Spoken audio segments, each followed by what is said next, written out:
Good evening, friends, fans, family, and followers to Last Caw by Frater Crow. This is episode 4. As always, we'll be jumping into a wild and crazy story this evening. So if you are listening out there, feel free to click the like, share, and follow, subscribe buttons on whatever platform you're tuning in from. Mainly have it airing for this show only on Facebook. I kind of quit doing the Instagram lives. It was a pain in the ass to set up. We are on Facebook on multiple different pages. We are on YouTube. So feel free to jump into any one of those platforms and click the buttons. Helps us move up the podcast community rankings, allows more people to discover the show, and keeps you in the loop with new episodes as they air. And this is a newer show, Last Caw, brought to you by Celestial Oddities Radio. We have 3 other shows: Uncovering the Underground, Knights of the Nephilim, and Pair of Normal Guys podcast, this being our 4th. This show centers around just crazy stories of things that I've experienced or lived through in my life, told in a very unfiltered, unrelenting way. And if you've caught any of the last couple episodes, you know what I'm talking about. If not, and you're new to the show, welcome. Feel free to leave a comment wherever you're tuning in from. I will see them. I will throw them up on the screen. I will interact with you, and we'll have a fun time tonight. So we'll start off just kind of hanging out for a little bit, see who comes in, interact with some folks. And then as a few more people jump in, we'll go ahead and start talking about what the premise of the story is tonight, and then dive into the story itself. So let's give a couple minutes for that. Hopefully everyone's having a good evening. Beautiful day again out today here in Pennsylvania. Weather was nice. It's been feeling the last couple days like a summer day each day, and it's kind of wild to be 70-75 degrees in March. It's kind of terrifying for our planet when you think about it, but it is also nice to enjoy. All right, so we're going to start off with another beer this evening. Let's go ahead and crack one open. What do we got here? We got the Honolulu Island IPA by Kona Brewing Company. Good evening, Calvin. Thank you for tuning in, brother. Just enjoying some bud. Not really bud, but some brews and some good chats with people. So if you're tuning in, like I said, feel free to click those like, share, and follow buttons and give it a couple minutes. We'll jump into tonight's messed up story. Once again, the beer of this evening is Kona Brewing Company Honolulu Island IPA. It is pretty good. First initial drink, not bad.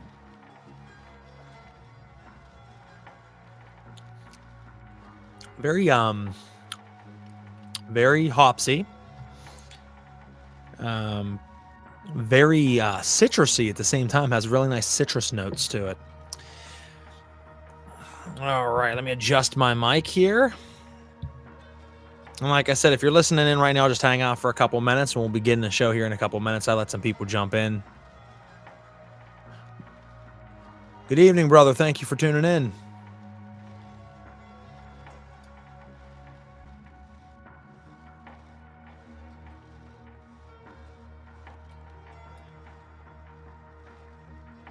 All right, we have some people starting to tune in. Stick around. We're going to tell a wild and fucked up story, guys. It's, if you know me, you follow my work. I'm very unfiltered. I'm very unrelenting. I'm unapologetic. I am offensive to a lot of people. And it's not that I do that just to get a kick out of it. I just tell stories as I experience them without filtering them. I give you the raw details. And sometimes people think it's a little too much, but that's okay. And tonight's story will be one that I have titled The Absence of Absinthe. And it's a very interesting story. It pertains to an underage drinking experience. It pertains to unwanted sexual advancements. It pertains to a wild night. And all those things together, if you hear them, you're like, wow, this is going to be fucked. It is going to be fucked up, guys. Yes, you will certainly enjoy it. Thank you for everybody that's tuning in and leaving a comment. Like I said, guys, if you are tuning into the show, feel free to leave comments, interact. I love it with this show for everybody to be a part of the show, to interact with it, all of us to talk back and forth to one another and just have a really good time. That's what Last Caw is about. Knights of the Nephilim is very informative on esoteric matters and interviewing and backing forth. Paranormal Guys podcast is a lot of paranormal, supernatural talk and real deep diving into metaphysics. My old show, Uncovering the Underground, was very music based and a lot about music and the underground scene, and those are all great. But you're so busy interacting and interviewing and things like that you don't get to interact with the fans. And I wanted something where I could just tell stories and interact with you guys. So the more comments, the better. I appreciate you guys tuning in. About another minute or two, and we'll go ahead and get this kicked off. Now, the question would be for any ladies listening out there, have you ever had any unwanted sexual advances from someone while you're out at the bar? Simple question. Let me know in the comments. Have you ever been out at the bar and someone come up and, wanted to buy you a drink or wanted to flirt with you or expected that you were into them for some reason?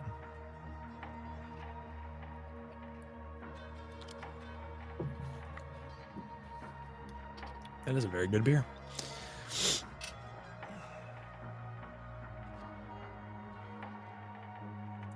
Waiting for any comments to roll in here. If you've had that happen to you, ladies, feel free to let me know in the comments. Oh, it's why I avoid society. I can understand. How about you, fellas? Any fellas out there that have ever had that happen? It seems less frequent, I'm sure, for the fellas. But fellas, have you ever been at the bar and had anybody just assume that they could take you home that night?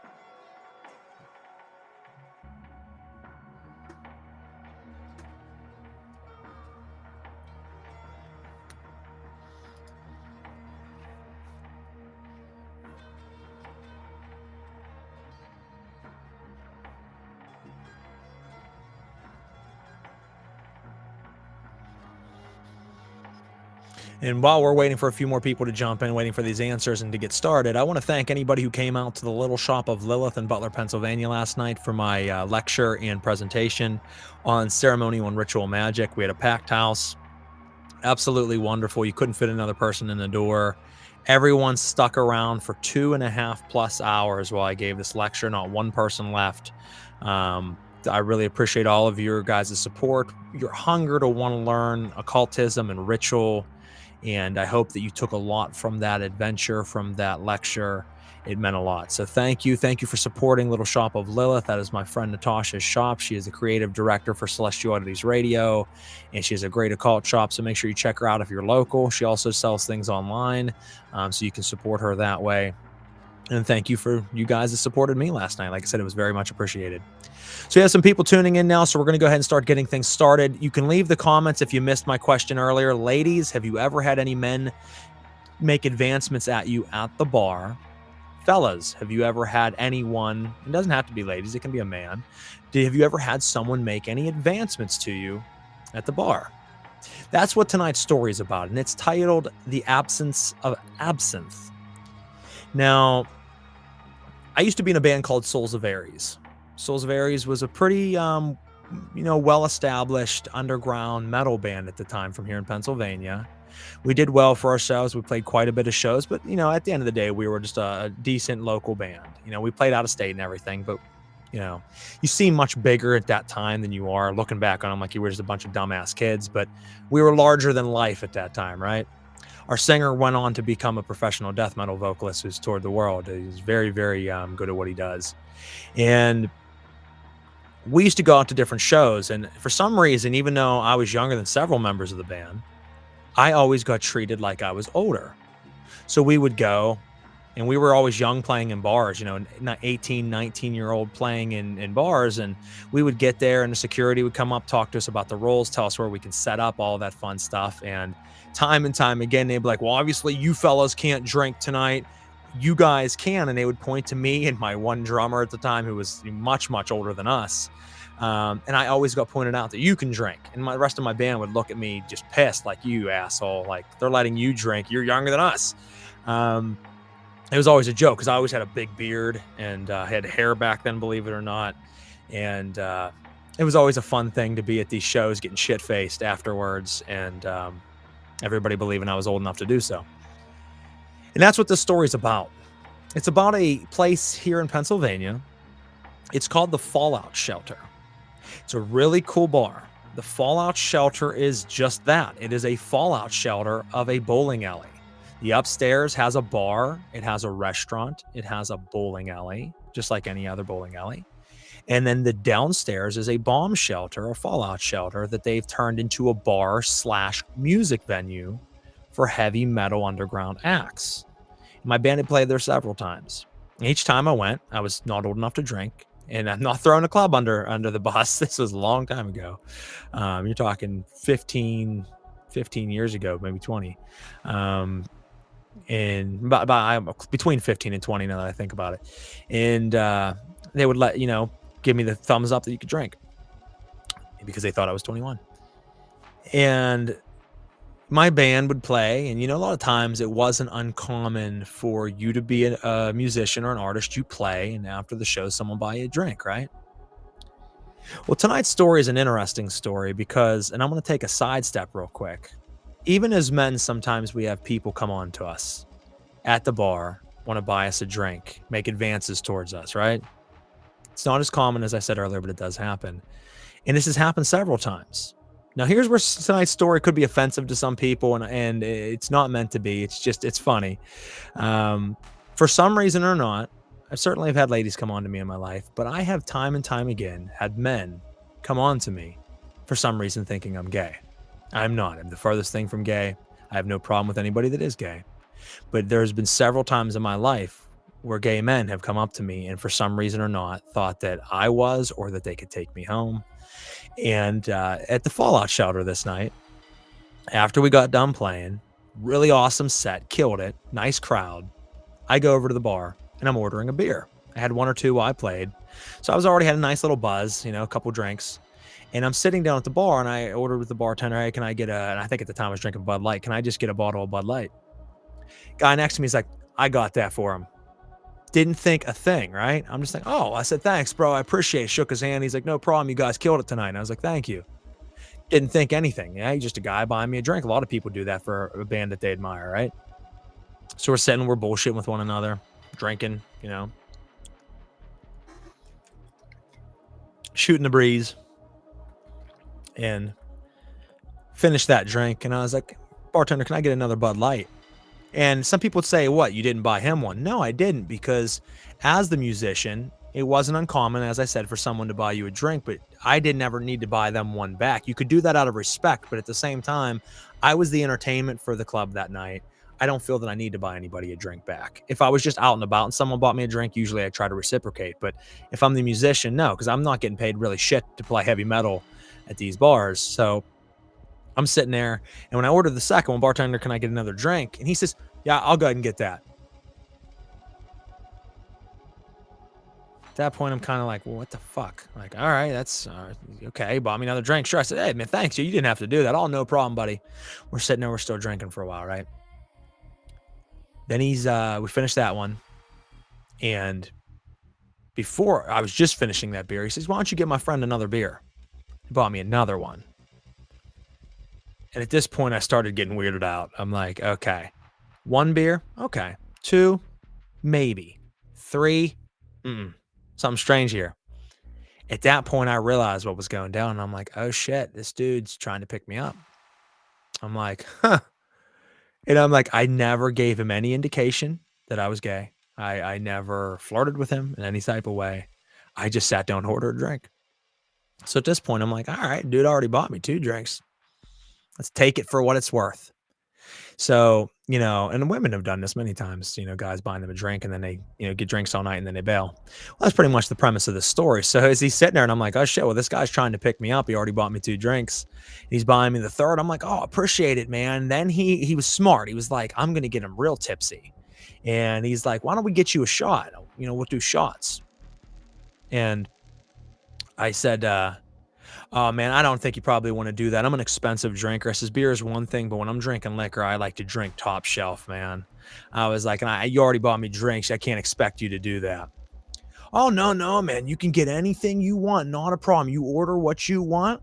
I'm going to go ahead and run to the pisser real quick, and I'll be back in just a couple minutes. And I'm like, all right, asshole. The reason I say asshole is because I don't mind that he was flirting with me or he was trying to pick me up, whatever. But this dude was like 35. I was 19. 18 maybe. I can't remember the exact age. I was roughly 18, 19 years old. So it's kind of weirding me out that I'm like, this older guy's trying to pick me up. So at the time, I was already pretty tipsy. These are my metal days. I was kind of a dick. And I'm like, all right, dude. I'm like, you want to buy me a fucking drink? You keep flirting with me. I've made no advances back. I'm going to go ahead and take it for what it's worth. Bartender, what is the most expensive liquor you got in this fucking building? And he says, well, actually, it's funny you ask that. We just got licensed or allowed to sell absinthe here in the States. And I was like, oh, no way. He said, no, this isn't the same absinthe that's in Amsterdam, and it's not the hallucinogenic type of absinthe, he says, but it is still absinthe nonetheless. It's potent. And I was like, give me a double shot of that. He's like, oh, buddy, it's $13 a shot. I says, yeah, go ahead and give me 2 of them. And he got all fancy, got the spoon out, the sugar cube, dumped it through, lit it on fire, it dripped in. And my 18-year-old mind's watching this, and I'm like, what the fuck is going on right now? And sure enough, a guy came back out. He didn't even know what his tab was at that point. And he's like, oh, you got yourself a drink? And he's like, what's that? I said, I got myself a double absinthe. He's like, oh, no problem, blah, blah, blah. And I was like, I'm going to need a chaser to go with this. I hurry up and finished my 3rd beer before he got out here. So he bought me a 4th one. And then I took this double shot, which was wicked. Absinthe is rough. I'm not a big black licorice guy. And then I drank this 4th beer. And by that point, I was rocked because I already had 2 or 3, like I said, for the show. And then I had 4 with him in a double shot. And I just remember, like, at that point, I stood up. And I was like, all right, like stretched for a minute. And he's like, all right, we getting out of here? And I says, oh, bro, I'm getting out of here. I was like, but you can stay there. And he looked at me with this dumbfounded look. And I was like, bro, I don't know what you were thinking was going to go down here tonight. I was like, but it ain't going to go down, brother. And I remember going upstairs and my other guitar player was sitting across the room just laughing his ass off. He's like, you're an asshole, man.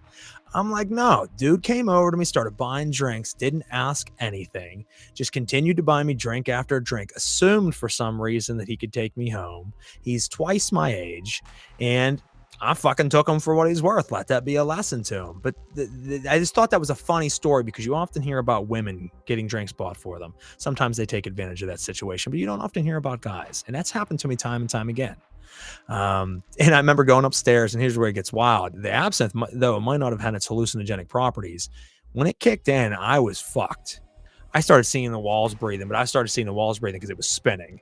And I remember going upstairs and I was starving and I didn't have enough money to eat that night. That's another reason I didn't buy that guy any other drinks is we were broke. We were poor musicians. And I remember making a ruckus, and my guitar player went across, said, I need you to go across the bar up here. And this is the upstairs bar. I says, go over there. And I yelled something across to him. He didn't know why I was doing this. When I yelled across to him, the whole bar turned and looked at him. I grabbed these fucking chicken fingers off this guy's plate in front of me, turned and went straight down the basement stairs. That guy, by the time he looked back down, his chicken was gone. He didn't even know I was behind him. Just gone. Vamooshed the chicken. And I'm not someone that steals anything. I'm in the stairwell, hamstering on this fucking chicken fingers. And he comes back over and he's like, dude, you did too much, man, too much. But this is just a wild story that I remember. It's nothing like my last few. It's not like the paranormal stories. It's just a funny story that happened, a way of breaking the ice with you guys, us talking to one another and hearing your experiences as well. But that's not the only time that that's happened. I know another bar I was at, and I got a drink bought for me, and I'm like, who got me this? And they're like, the gentleman across the bar. And I'm like, cheers, man. You know, he was way across there. He couldn't hear me. Just cheers. And I drank my beer, and then the gentleman bought you a second one. And I'm like, oh, fuck, here we go again. And I'm drinking the beer, and he comes over to me, and he's like, how you doing? And I'm like, good, man. How you doing? He starts talking to me for a little bit. Same fucking thing. He's like, you maybe want to get out of here and come back to my place. I'm like, what the fuck, man? No, bro. I'm like, I don't want to go back to your place. I appreciate it. I'm humbled. No, thank you for the drinks, man. And like several times I just had to ask myself, I'm like, what the fuck? Like, do I put off a certain vibe? I guess. I don't know. It's interesting, but funny story of trying to get picked up a couple times by men at bars. I don't know. And these aren't gay bars. It just happens. Let's say I love absinthe. When I went to Prague on a let me pop that up. On a university trip in early 2000, we all became accustomed to drinking half a bottle of absinthe per day. Holy shit. When I came back, I attended a friend's house party, absinthe up, taking a few more bottles of absinthe with me to share, explaining my trip to Prague, helping others to keep track of their conversations, and explaining the difference between the book, The Clockwork Orange, and the film. My fucking screen just moved, based on it, simultaneously in both Polish and English. That's interesting, brother. Merrick, thank you for sharing that. I never had the real absinthe.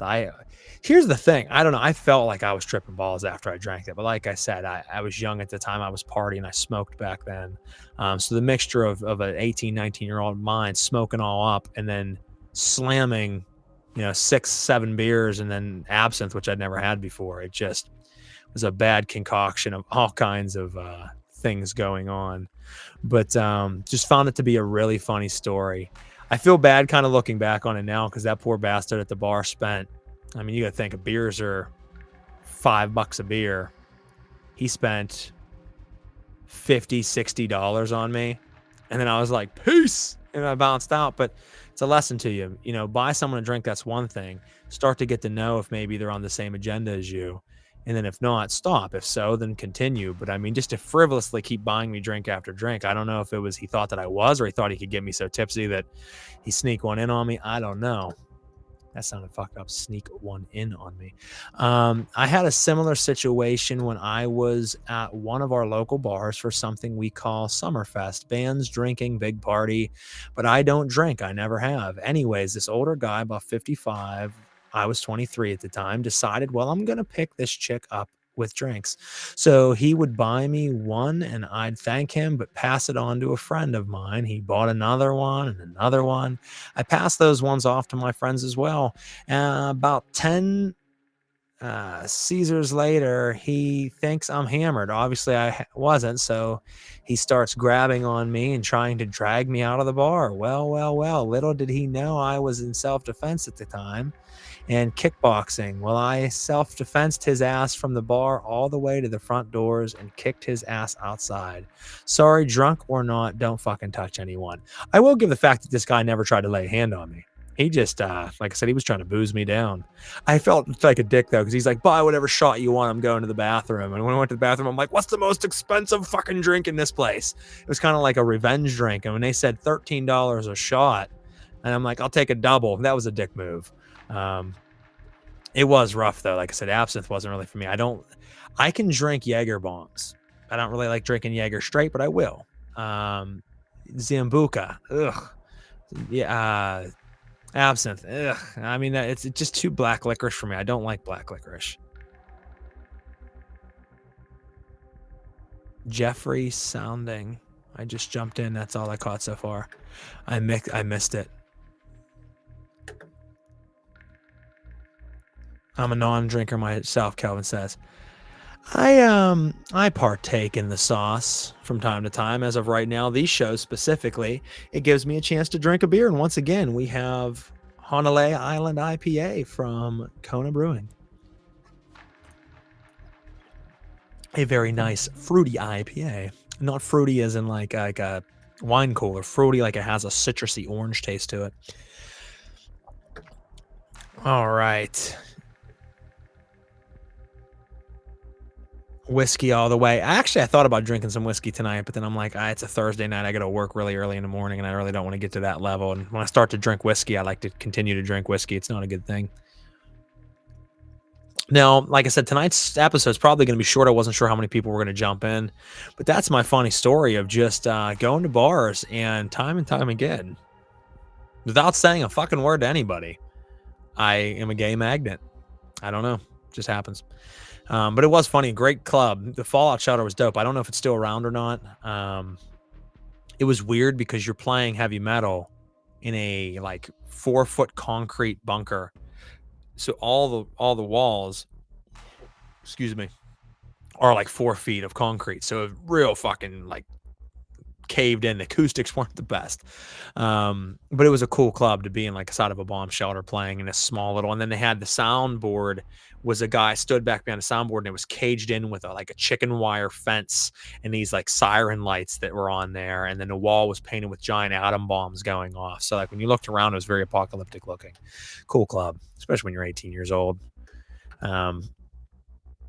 I did get blackout drunk when I was 14 last time. I ended up doing a not so nice thing and threw my cousin through a screen door. So I figured, well, me and liquor do not mesh. It just depends. You have to take it in moderation. You can't be going balls to the wall or you might lose yourself. Does have the tendency to black out and forget who you are sometimes. Bullet, orange label, no hangover. I don't really drink much liquor. If I do, I drink Jack or I drink Crown. That's really about it. Or I drink some cachaça. That's really the only liquor I drink anymore. I don't drink vodka. I don't drink most types of rum. It's not really my type of drunk anymore.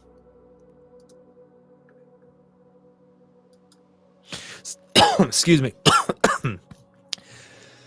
Seems like a lot of people must be occupied tonight. Last episode, we got a hell of a turnout, but I know that people like the paranormal topics. When they hear me talking about everyday things, it's not as fun. Jack Top Shelf. There you go. You can't go wrong with that. I give Jack his offerings in my other this way.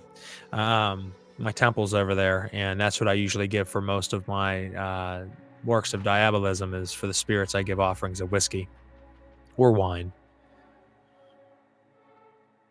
As a young cat, I went to the gentleman's club, but I never spent money in one evening. The other suckers themselves into it. I stay sober. I mean, yeah, you can get away with not spending money. When I was younger, going to the bar and going to the titty club and everything like that, that was just kind of a fun night out. I didn't mind spending some money because if you did it right, you never spent that much. I could say, okay, $40. I'm going to spend $40 tonight at the titty club, and another $40 on liquor out or outside. And I would just take random trips out to the car, right? And then you would sneak around the side of the building and just crank down 2 more beers. At the titty clubs, you could bring them in. And it was one of those things, like I said, I used to be mistaken for older all the time. I was 18 years old and constantly being allowed just to sit down at the bar and drink. So I would go to these clubs and it was BYOB. So you could take a cooler in. So I'm 18 years old with a fucking, 20 pack, 24 pack in the cooler, just getting blasted and watching these ladies dance. It was a good time. I haven't been to one of those clubs in a long, long time. I have no need to want to spend my money on that. But at the time, it was fun. It's good. Like Jack, you would love Bullet. It's expensive, but no hangover.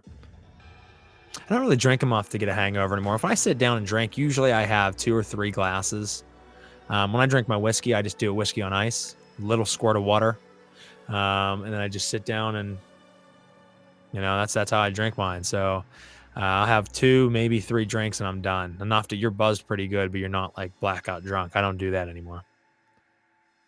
You never heard anybody call it the titty club? Yes, I mean, that's strip clubs, titty club. Because a lot of them, I mean, you got ones that are triple X or explicit, but I mean, most places are just titty bars. They danced around topless. Sometimes they would take their bottoms off and everything, but it was just very basic,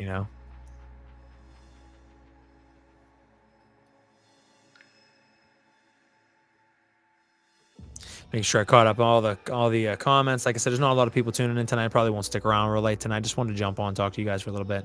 But that is the absence of absinthe. And the reason that I called it the absence of absinthe is not that it was missing.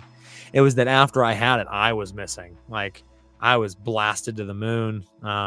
Like I said, I stole man's chicken. You know what I mean? I'm fucking eating his chicken fingers in the stairwell. I can only imagine what that poor bastard thought when he turned around talking to his buddy next to him, and then he looked down to eat his food and his food wasn't there. He had to have been like, what in the fuck? Because he never seen me. I was like a phantom. I snuck in there and was back out. I don't know. It was one of those unexplainable times. Those things you look back at, older, you look back at it being younger and you're like, man, I was a moron. You know what I mean? Like the dumb stuff that you do. And I think that night, some of my other members of my band were drinking as well, and we had a stupid moment where one of them was driving, I was not driving, and they had a sports car, and it was like 5 in the morning, and it was completely foggy and you couldn't see, and they were just spooling it pedal to the metal 130 mile an hour, and this vehicle went over 130 miles an hour. We tapped in at 130 on a fucking road that you couldn't see more than 6 feet in front of the car. It was just fog. Whoosh, and we were both lit. He wasn't as much as me, but still, I'm watching the fog like, and just watching like we're gonna die tonight. And thank God we didn't. Thank whoever, thank whatever spirit or entity helped keep us safe. But I look back on that and how horrible that could have been, not for us killing ourselves, but who else could have been on that road. And it's one of those lessons you look back on and you're like, morons. 18-year-old me was dumb, not making good decisions. They call them done right bars. Yeah, we're going to go to that done right bar. They do things good there. I'll have to try it out sometime, Sam. I don't, like I said, the only time I'd probably buy it is if I bought it for offerings to my spirits. And then while I'm in ritual sometime, I'll usually partake in a sip or two. But it's very rare I drink liquor anymore. Tonight I thought about it, but I ended up settling for the beer.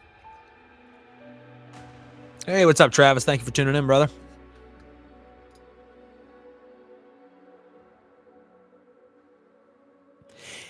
Yeah, I thought I knew a lot when I was 18. I was like, I knew the world. I was a badass, right? You know what I mean? I'm like, I'm in a death metal band. Everybody loves us and we're popular and we're the shit, man. And it's like, you look back in hindsight and you're like, I was a moron. The band was you know what I mean? The shit I was doing was dumb. And it's just such a wild thing to look back on and realize how meaningless most of that was and how different you become or should become, hopefully.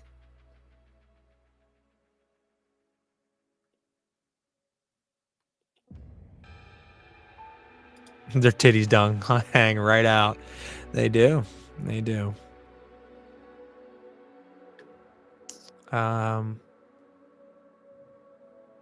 Dare me, go ahead. Yeah, and that's what it was like. Is like, yeah, you don't think I'll do it. You tell me I won't do it. I'll do it. Like, why? Who cares what this asshole thinks? You know what I mean? Why are you trying to impress people? There was lots of times. Another one I'll tell you is kind of fucked up. Is I went to a titty club one time when I was younger with my buddies. I think it was like my 19th birthday, I believe. And I got so blasted, so just wasted drunk that I went in to take a piss in the bathroom. And I blacked out in the bathroom. And I didn't know because I blacked out, but apparently like a line of like 9 guys eventually gathered outside the bathroom. There was only one bathroom and it was a single bathroom, just one toilet. And they were fucking pounding on the door and they're like, what is going on in there? Finally, my buddy realized like, oh shit, he's been in there a long time. Something's wrong. He goes over, the owner comes over and she opens up the door. I'm in there face down on the toilet seat, sleeping, passed out, which I mean, that's a gross place to be in any circumstance, especially at that place. Who knows what is going on in that bathroom? And next thing I know, I wake up and it's like 4 hours later and I'm sleeping in the back room of this club. And there's all these ladies sitting around me, just like watching me. I didn't know what the hell was going on. I woke up and there's just these women there. And I'm like, what the fuck is happening? They're like petting me and stuff. I'm like, oh man, this is a weird. I don't remember that night very well. It's one of those nights you're like, man, what the fuck. But once again, young, dumb, just doing things you shouldn't.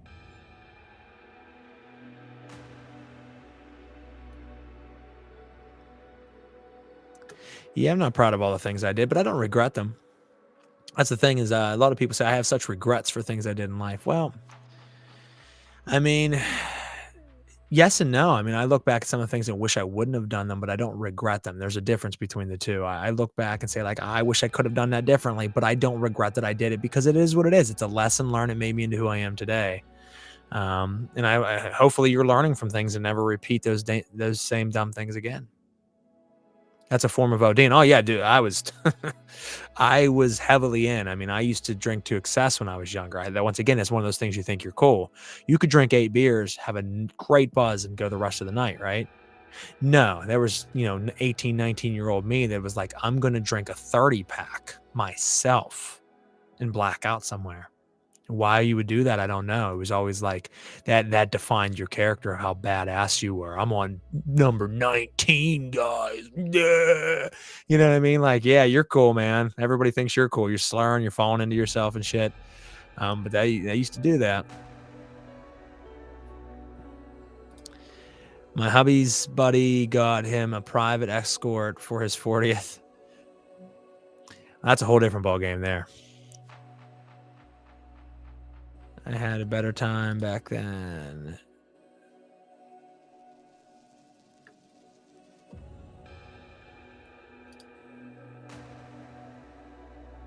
Five minutes later, he comes back out. They're like, you forget something. He says, nah, I'm done. Didn't take long. 470 gone in 5 minutes. Hey, I mean, to each their own. 5 minutes, 50 minutes. The ending's the same, I'm sure she wasn't there for her enjoyment, so he still got where he was hoping to get, I suppose. Prolonged would be better, I would think, but Yeah, Budweiser. I used to drink Budweiser a lot when I was younger. It does bog you down. You're like, after a while. I used to like drinking Busch. I come from the redneck woods area, so everybody liked their Busch, and I felt like I could just put Busch down. I could drink 20 Bushes and really still operate. At least I thought I could. I probably couldn't.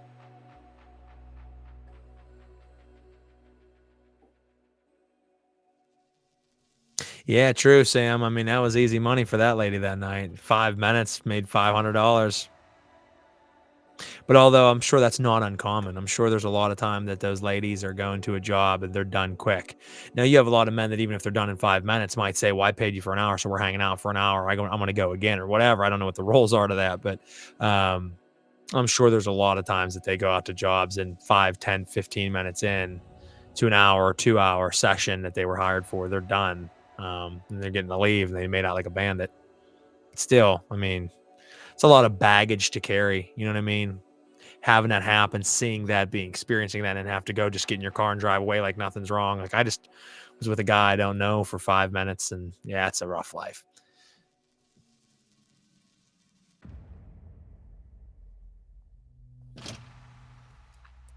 I see some other people. You can feel free to comment. We're just shooting a breeze about ridiculous things this evening. We're not really talking about a whole lot. I told a little story about trying to get picked up by a guy at a bar, in which I indulged in all the liquor that he would buy me, and then I left. So if you missed that, go back and check it out. But we're just kind of hanging out and talking. So if you want to leave a comment, feel free to do so. We're just hanging out.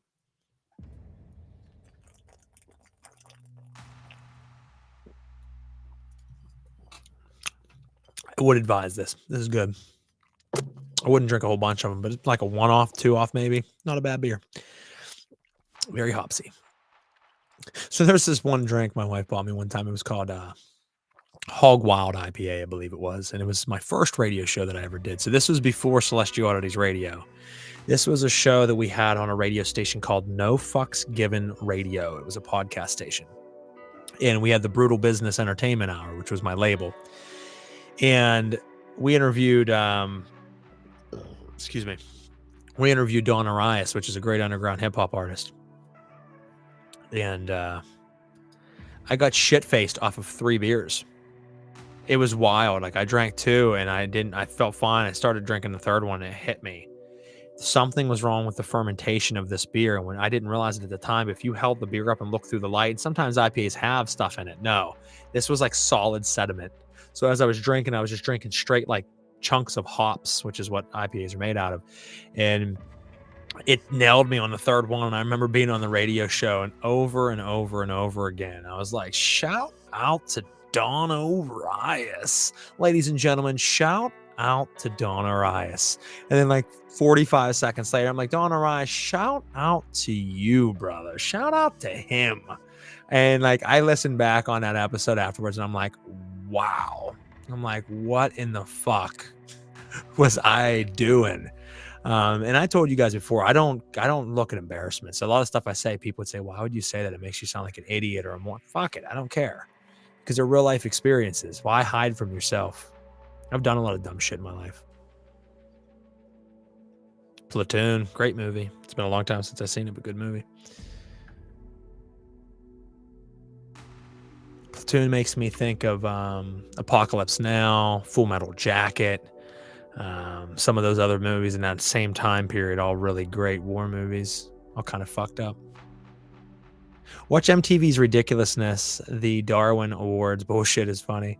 Ridiculousness has always been a funny show because there's just a lot of idiots out there. A lot of people do. No, it's like I did a lot of dumb stuff, but I tried to like calibrate my dumbness. I didn't do a lot of things that would break legs and like kill me, other than the car thing I told you earlier. That was retarded. But the convo, and you said that name. I missed what was being said there. Off topic, have you watched the YouTuber Ed Bassmaster, or Bassmaster, depending upon how it's pronounced? No, I don't think I have. Oh, see, I don't think I ever checked him out. But yeah, I said it over and over again. It was kind of embarrassing at the time. Like, I got this great artist on. I interviewed him. We had a great interview. Other than the fact that I said shout out to him at least 40 times in like the last 20 minutes of the show. I was good up until that like 20 minute till the end marker, and that's when that beer just cranking. I'm like, oh, it was a weird experience. And then I puked all night, like horribly was puking. I somehow sat down to take a shit, and then I had to puke, and I like climbed up on the toilet and then laid across the toilet onto my bathtub and puked in the bathtub, which why would you do that when you're on? I don't know. So when my wife walked in like an hour and a half later, like, where the fuck did he go? She walked in and I was planking naked from my toilet to my shower, head in the shower, and I was just like floating in midair. And she like kicked me and she's like, what is wrong with you? And I'm like, I wasn't making any sense. She ended up putting me to bed. And the next day she's like, how much did you drink last night? Jesus. I was like, 3 beers. 3, and they were the ones you bought me, babe. I don't know. Something was wrong with that beer. Not saying that there's anything wrong with the beer in general. That 6-pack might have sat for a long time. I don't know. I'm not blaming the brewery. I don't think I'd ever drink it again, but I'm not blaming them. I'll have to check out, Laura, one of those videos. I'll send through Push Guy video. Yeah, I'll check it out, like I said. Anybody else has anything else they want to say, feel free. If not, we'll hang around for a couple more minutes. I'll end this. I don't even know if I'll keep this episode up because it's kind of a weird episode. There's not a lot of, like a lot of great info to it. It's not like one of my paranormal shows. The Philosophy of the Crow. There's my brother, Augustine Moyer. There he is. I was going to say I tried to pop him up and he vanished. There he is. What's up, brother? Thank you for tuning in. Tonight's not even very much of a philosophical show, more or less just telling dumb stories and talking about being drunk and wasted throughout my life. But usually it is more on the philosophical side or the esoteric. My hubby got hammered on Zambuca. One night we had a garage party. Zambuca, that's all you guys. Not for me. Like I said, normally if I drink, I'm a Jack Daniels, a Crown Royal, and then I had Bird Dog recently, and it was pretty goddamn good. I always knew about Bird Dog. Someone bought me a bottle. I was like, I don't know if I'm gonna like it. It was pretty fucking good. Good evening, brother. I have not, but here's the thing, Calvin. Everyone's gonna argue like the old Crow was better and they shouldn't make the new Crow, or the new Crow looks dope and I don't fucking care what the old one was. We need to accept change. I don't care either way, because we live in an age where they've remade every movie there is pretty much. I mean, if they haven't, they're soon to do it. So it's like we have to accept the fact that they're just going to keep rinse, repeat over and over again with movies, with everything. So it was a inevitable thing that they would eventually remake The Crow. I love the original Crow. I think it's great. I don't think they'll ever take anything away from the original Crow. But as movies do get dated, as they get better with special effects and being able to put more money into movies now, think of how much money they had to put into movies back then compared to now. It's a typical thing with Marvel movies and all that, to be able to drop fucking hundreds of millions of dollars to make these movies. And that wasn't possible back then. So redoing new movies, they can do a lot of things that they couldn't back then. Now, with that being said, I don't know if I would personally like this new one as much as the old one, but I would be willing to give it a chance. But I'm not really one way or another. Like, if I see it, I see it. I'm not going to race to the movie theaters to see it because I don't care that much. I don't watch a lot of TV or movies. If I do, it's pretty much horror movies. The only time I turn on the TV pretty much is for horror movies. And I watch a lot of horror movies. Other than that, I don't watch anything. Angel's Envy. Is that a drink? I lost the context because I was talking. There's several comments that came in. I warned him, go get up, get undressed, and go take a piss, Dave. I warned him, you did. But did he listen? No. Bourbon. There you go, Augustine. Nothing wrong with some bourbon. So he pissed on the couch. The fucker. I had one-handed him up the change, the fucking guy, and fumbled him to my son's bed. Meanwhile, I'm here cleaning the couch. I never was a pisser. You have a lot of people here, like, they got drunk and they pissed everywhere all over the place. I've been blackout drunk many times and I never pissed myself. I threw up all over myself. I remember leaving the bar one night and I remember grabbing the door handle of the bar to leave, turning and waving at some of the people. And then the very next thought was waking up in the middle of the bathroom floor of my childhood home. No one was there, just me, butt naked, in a giant circle of puke on the little, I don't know what kind of tile they were, old school tile. It was a Victorian home. Just laying there face down. And I woke up, didn't know where I was, how I got there. I looked around and it came to me like, holy shit, I'm in my childhood home. How the fuck did I get here? And and there's just this big circle of puke. And I'm like, where are my clothes at? I didn't find my clothes. At least not all of them. And I don't know. I have no idea how I got there.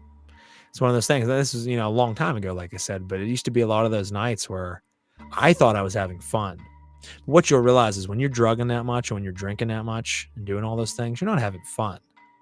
You're masking something. You're covering up for inadequacies within yourself. You're dealing with trauma in a way that you're not dealing with it. You're suppressing it and boozing it up. And when I was younger, it wasn't until I met my wife that she said to me at one point, she's like, all the stuff that you're doing is because you're hiding from something and you're not facing it and you're not happy. And I'm like, no, I love life. I'm very happy. And she's like, no, you're not. And I had to do some deep soul searching. And I'm like, oh shit, she's right. I'm not. And I was able to face that. And it changed a lot of things in life. Life really started to come together after that. But I used to think partying was the best thing in the world. And why? Numbing the pain. Because when you're in pain and you numb it, it feels great to not be in pain. It is all about the money, Kelvin. That's the other thing is, look at the Marvel movies. I'm not a superhero guy. I don't give a shit about superheroes. Like, so people say, have you seen this? No, I've only seen the several Batman movies and even not all of them. I've seen a couple Spider-Man movies and that's it. I've never watched any of the Avengers. I've never watched the Hulk. I've never watched like Black Panther. None of those. It just doesn't interest me. I don't care about comic books. I never did as a kid either. I would watch like the Batman cartoon and that was it. I didn't care about any of the other stuff. It just never was my thing. I liked X-Men. I've seen all the first few X-Men movies, I guess.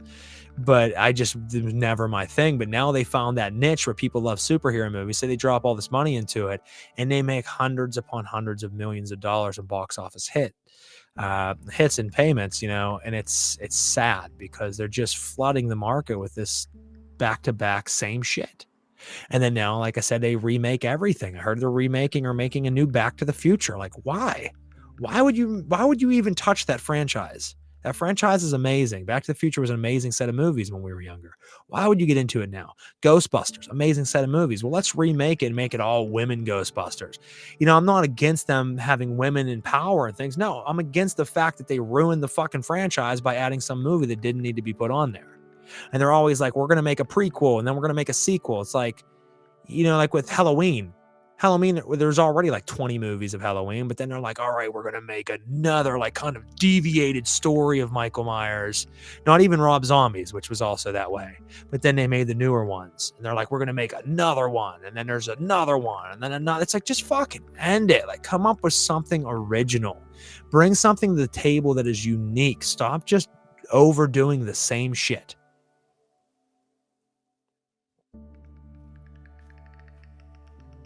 Oh, hey, what's up, man? BKB. I'm not sure which of the attendees you were last night, but thank you. Appreciate you tuning in. You have to check out one of my regular radio shows and podcasts. It's very informative. Tonight is definitely not. It's just, like I said, I'll probably delete this episode, but we're having fun while we're in it. Laura, it sucked. Nothing worse than waking up in a giant pile of puke, covered in it, and you're like, oh, man. And you're like so messed up you can barely shower to get it off. We got one more beer for the evening. This is Magic Hat number 9. Let's see if I get magical powers. Well, and it's like, okay, Godzilla.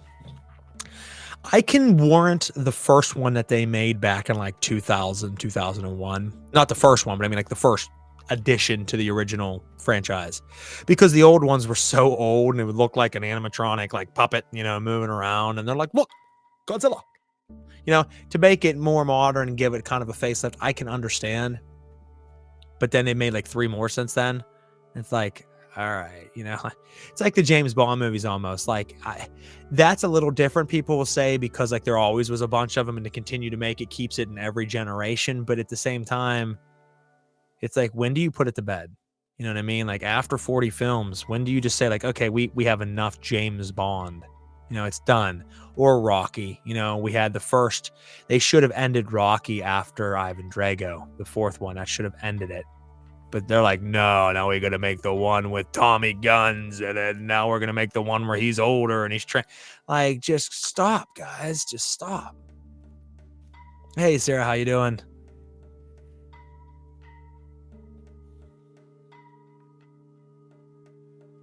Weird fact, Laura. I don't use umbrellas. I know you're making a joke there, but I'm saying I don't use umbrellas. It's a weird, strange fact for me. My wife the other day even tried to give me one because it was pouring outside and I had to leave for a business meeting. She's like, here, and I'm like, nah, I'm good. I'm like, I'll make it work.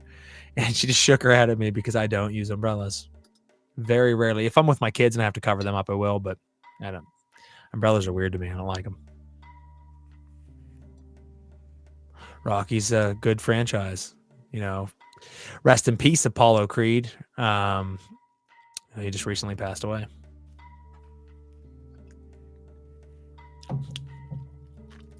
That is a major switch up. Woo! Oh, haven't had a Magic Hat number 9 in a while, and man, that's a unique fucking taste. What is your advice to become the Void? Are you familiar with Neuromancer 666? I am not familiar with Neuromancer 666. When you ask about my advice to become the Void, I'm not quite sure what you mean.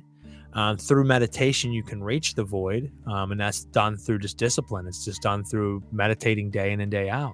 You learn to beat the monkey mind. You learn to dissolve the world. And by doing so, you will reach deeper into the void and you'll eventually discover the abyss. There are creatures there. There are entities that dwell within the abyss. When you're doing ceremonial and ritual magic, you will work your way up to certain stages where you will have to cross the abyss. Certain practices of magic, it's called the Phoenix Rite. And you will, through that, separate your lower self from your higher self. You'll cause that chasm. You cross the abyss. A lot of people don't make it across. That's a stage that a lot of people lose their mind in ceremonial magic or in ritual magic in general. Because as you would imagine, an abyss is a place you can get lost in, and a lot of people do, and they don't come back. They start to act crazy. There's a lot of crazy people in the occult, guys. Like a lot of delusional, mentally ill people. And it's a problem. I just dealt with one today. I posted a fucking post about this chick. She was saying all kinds of crazy stuff. She believed herself, I'm not saying you can't meet spirits. I'm not saying you can't communicate with them or travel to other astral planes. I talked about this heavily last night at my lecture. But there's a difference between that and losing all grip of reality and being like, I am an alien soldier sent here from another astral paradigm to save humanity.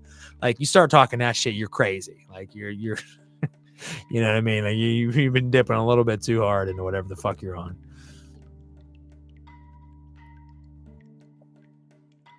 I don't know if I'd call them a pet peeve, Laura. They seem to be a pain in the ass. You know what I mean? Like, you pop it open and then like it's windy and it's like pulling all over the place. Sometimes they fold, and then whenever you close them, you still have to close them like outside the car usually, or you try to climb into it and close it. But then they're fucking dripping everywhere and they get everything soaked anyway. It just seems easier for me to like throw a hood up over and then run out to my car. Whatever I have on the outside of me, a coat or a hood, I'm expecting to get soaked. But as long as it's a good type of coat, whatever's underneath won't. And then whenever I get where I'm going, I just take the coat off and hang it on a coat rack. Most people wouldn't like that because then the coat's wet, but it just seems easier for me. The time it's going to take me to pop that thing open, get to the car, get in, unfold it, and put it away, I could just run to the fucking car. So unless you're going to literally be walking for like an hour out in it, then yes, an umbrella would be fortunate.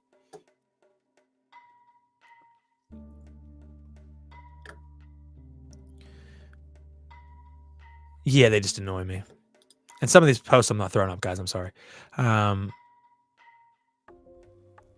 Yeah, I don't know. I have one of my old shows, and a lady came on and like simply left a comment that like, okay, it was kind of off the wall, but I'm like, sure. And I said, yeah, that's one way of looking at it. You know, everybody takes these concepts and has their own feel and their own idea and their own personal lore. She's like, no, in fact, what I'm saying to you is the truth. And she actually capitalized it is the truth. And I'm like, okay, yeah. Anytime someone tells me like what I am telling you is the only truth, you're a douche. And that's what she did. And I was like, okay, you do you. Wasn't rude. Once again, I try to be nice when I can. I was like, you do you. She's like, that's the problem with people like you in the occult scene. No one ever wants to hear what anybody else has to say. And I'm like, didn't you just tell me that what I'm saying is wrong? And I said, do you, being nice. And you tell me that I'm what's wrong with the occult because I don't want to listen to what you're saying when you just told me you don't want to hear what I say. It was just a weird thing, like I said. So I posted up, kind of made fun of her a little bit. But, you know, hopefully she finds what she needs. But she's one of those people I think was a little fucking dipping a little bit too much into the sauce. What are my thoughts on DMT? I've never done DMT. I have naturally released dimethyltryptamine within the pineal gland through meditation, through chakra work. And it's amazing. And it's a life-changing experience. And it's what we should all aim for, is because that's when we decalcify the pineal gland, the endocrine system, we release the serotonin, we release the cerebellic fluid, cerebral fluid down the spine, awaken the kundalini and rise back up to the cave of Brahman. When we open that whole channel up, we become a higher version of ourselves and we can do a lot of things. But I've never done it as a drug. I don't do drugs. So not my bag.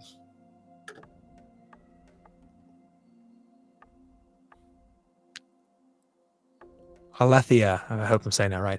I'm not sure if you're calling me the major douche or the chick earlier. It could go either way. Hopefully it's the chick from earlier. But yeah, I don't know. It's just weird to me.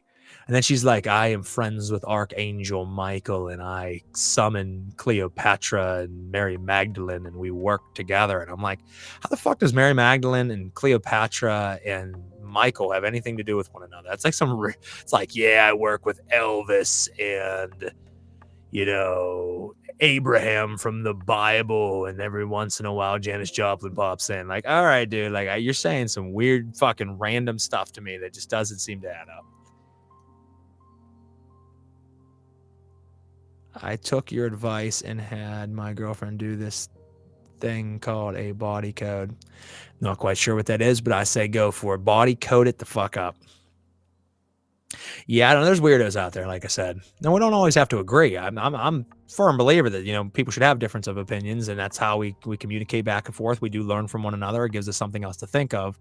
But it's just weird for you to come onto someone's post and you can even disagree. Like I said, I'm not against disagreeing, but like to come on and say you are wrong because I am the holder of the only truth. It's like, okay, tell me all about it. Let me hear this shit. That's weird. What is my definition of the void? The void is a place where you go. There's nothing else really there. There's the void and the abyss, and they're both different than one another, but both similar in astral planes as far as what you're traveling. The void, I look at it as a place that I go to that nothing else exists. So within the void, the world dissolves. I only exist, and my body doesn't exist. Frater Crow doesn't exist. Within the void, I am consciousness in the black canvas of life. And it's a place of healing. It's a place of recentering myself. That is the void to me. Now, the abyss is a whole different thing. The abyss is a realm that you go to that many things live within, and you can come across some wild things there. If you do any type of Hekalat Sitra Akra work, you're going into the abyss. You're going into the kingdoms and the hells of the other side, and there are abysses within that.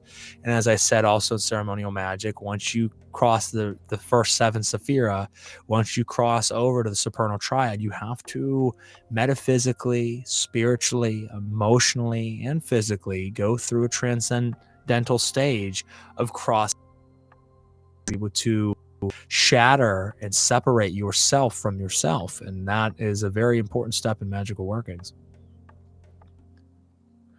Like nothingness to be transformed and to forget the labels you were always told.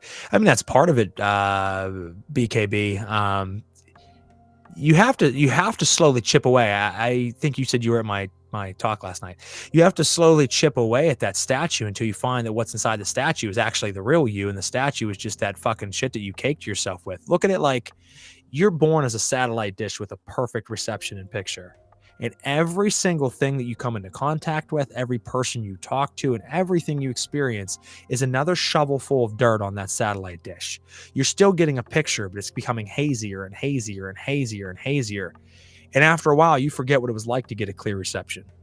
So years down the road, if you're not doing your constant maintenance to clear that dish off to be able to be efficient and effective, your picture is very hazy. And that's how you see life. By doing specific types of meditative practices and ritual, you can clear all that fucking gunk back off and start shining that dish back up. That dish might have taken a beating and it might take a while to mend it, but you can get to a point where you see clearly again. Seeing clearly is understanding that this character that you are is simply that. It's a character. Why do you see something you don't like and you instantly say, I don't like that? You didn't even have to give it much focus. I don't like that. Because you programmed yourself to automatically recognize something visually, audibly, sensorially, smelling it, whatever it might be. I don't like it. It's programming. You program that into your hard drive. As soon as I smell that, I don't like it. As soon as I see it, I don't like it, or I do like it. We are a computer system full of little individual tidbits of information that we saved and stored, and we access that all day long through our senses. The 3D world, this world here, is simply an amalgamation of our programmed thoughts and feelings and emotions with stimuli. Because we can feel and smell, it constantly kicks things up in our mind. I was somewhere the other day, and I don't know the girl. There were several girls there, but I went to the bank. I had to make a deposit, and when I was in there, one of the girls was wearing the perfume of my ex that I had from a long time ago.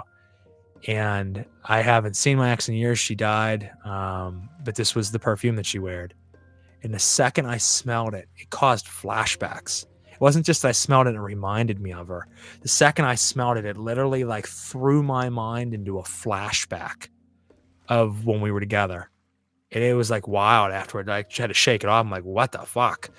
That's how strong programmed emotions and programmed memories are. That a smell can trigger things because that's what this world is. So when you go to the void state, you get to a state within meditation, and you're no longer smelling, seeing, hearing, sensing. You literally dissolve and your body vanishes. That's a great way in practice to get yourself into deep levels of trance. And that trance will also be a great way to learn how to scry to deeper levels. You have to dissolve.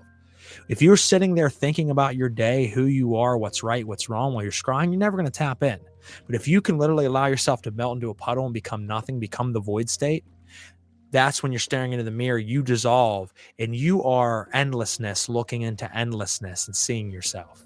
You are the vast expanse of all looking into this black portal, the scrying mirror, and all possibilities there, and it comes forward because you are God staring into your creation.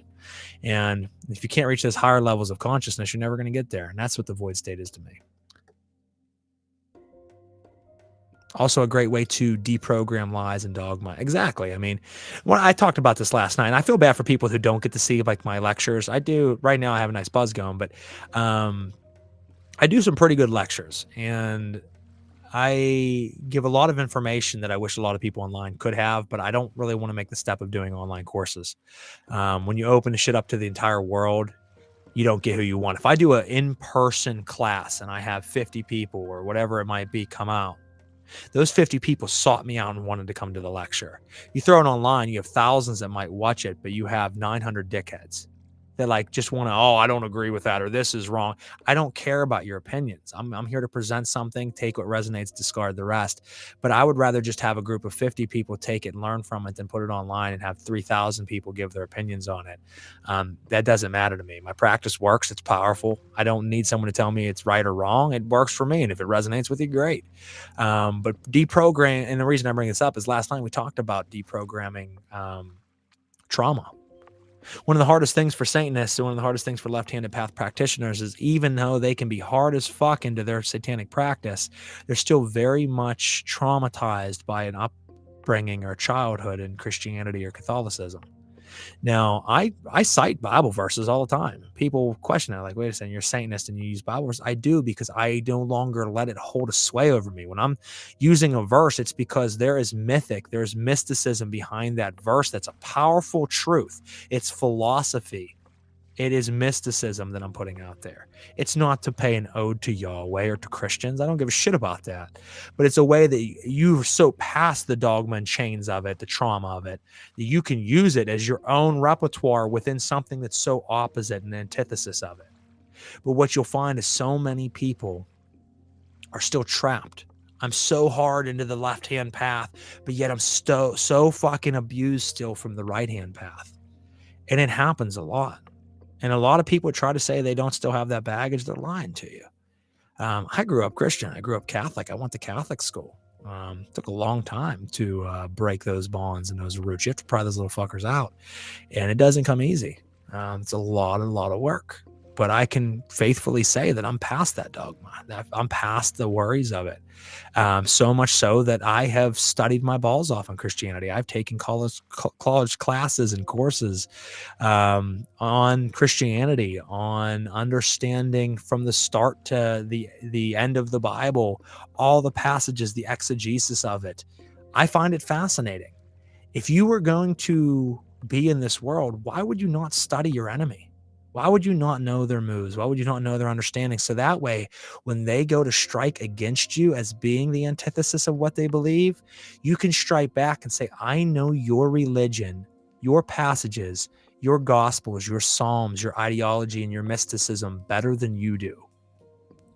I am like a fucking Christian mystic that's not a Christian mystic. And I think that that's powerful to be able to say, I understand different views of life, cultures of life, religions and theologies of life to a high degree, and spent my life studying this, so that when someone wants to have a discussion or a dispute, a debate, let's do it. I can tell you a million reasons why I believe what I believe, but I can also tell you a million reasons about what makes up your belief system that you probably don't even know why you believe, other than you were just told by your parents who were told by their parents. And I've always stood that way. And I've had a lot of left-hand path people be like, I don't know, man. Crow, I don't know. I mean, I see him making Bible passages and I see him bringing up different fucking Christian ideals. And I'm like, yeah, because I can use those in my umbrella of my practice and don't feel that it takes anything away from my left-handed path spookiness. I don't give a fuck about that. I don't care who likes me, doesn't like me, agrees with my practice. And none of that means anything. You know what I mean? Do you. If it works for you, if it's powerful, you do it. I'm not on here to get big, to make friends, to make fucking fans, to you guys tuning in. I'll chit chat with you. Fuck yeah. I like all you guys. But if every one of you told me to fuck off right now, it wouldn't change anything. I'd go to sleep just fine tonight. And a lot of people can't say that. A lot of people really, really want the approval of everybody else.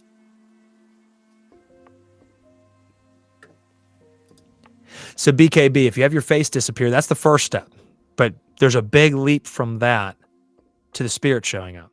During scrying, Keep that focus. Your face disappears. Don't think about your face disappearing. Like I said last night, one of the biggest mistakes people do is like, my face disappeared. Oh, and then they start thinking about it and your face comes back and you're like, fuck. You have to disappear. Let it. Don't blink a bunch. Don't focus. Is it going to show up? Is it going to show up? Just continue to stare in the scrying mirror and focus on the blankness of yourself. And eventually it will come. Like I said, it might take an hour. It might take one ritual, might take 10 rituals. It's hard to say. Everybody's individual. Do it for long enough. Follow the ritual procedures that I outlined last night, and it will happen. And when it does, it's pretty fucking amazing.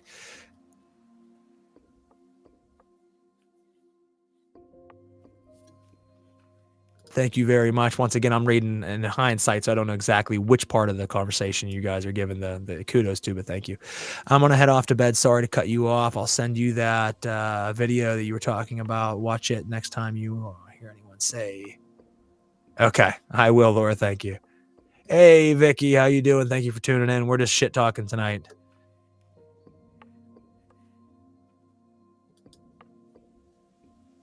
That's it. I mean, that's the biggest thing. You're always going to have people that try to tell you you're wrong. You're always going to have people that believe they know more than you. Sometimes they might, but there's a lot of times people will spout filth just because they like hearing their own mouth. And it's wild, man. There's a lot of people like this chick I mentioned earlier. She came and talking all kinds of wild shit. I don't know if she actually believes herself. And if she does, hey, that's cool. But like, she loved my video. She gave the heart sign, the love, when I said there's a spiritual war. Now, if she watched the video, I talk about that there is a spiritual war, but I'm on the side of Satan. I'm on the side of the Black Trinity. So I clearly outline and talk in the video that there's this spiritual war going on here, and I'm not on the same side as most people probably are or would think that they would want to be. And then she liked it or loved it. And then she leaves this comment that she's like, we are created from Mother Sophia and God Crystal, whatever the fuck that means. And then started talking like, I work with the angels and I work with Cleopatra and we're saving the world. And I'm like, I'm really confused, one, by everything I already mentioned earlier, but I'm really confused because you gave my video a love and then started spouting shit that's exactly opposite of what the fuck I talked about in the video. I'm like, did you even watch the video? I'm really kind of confused here. The video is about Baal, about Ishtar, Inanna, about Moloch, about the Black Trinity and how they are here in this world right now. This is a real thing, guys. They are here. They have reawoken. They have been brought back from the dead, and they are very much embedded into this world. And that comes with its own baggage. Not everything that's happening with these gods is great. But bringing back the world to paganism, taking down the church, destroying the establishment and the social normities and what everyone calls civilization. As we know, you're not civilized or you're not society acceptable. These are constructs that were, built to box people into a certain way of living, thinking, and being. So to see gods come to light that are destroying and ripping down the fabric, I'm not offended by it, and I'm not worried. But with that, you're going to have a lot of bad things. All wars have casualties.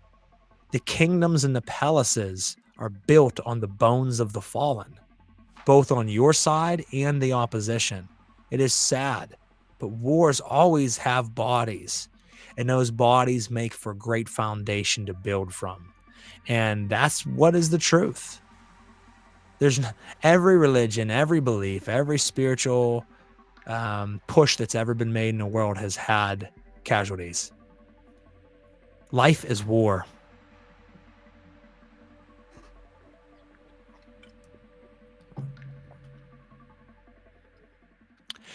Here's the thing, and it's really weird.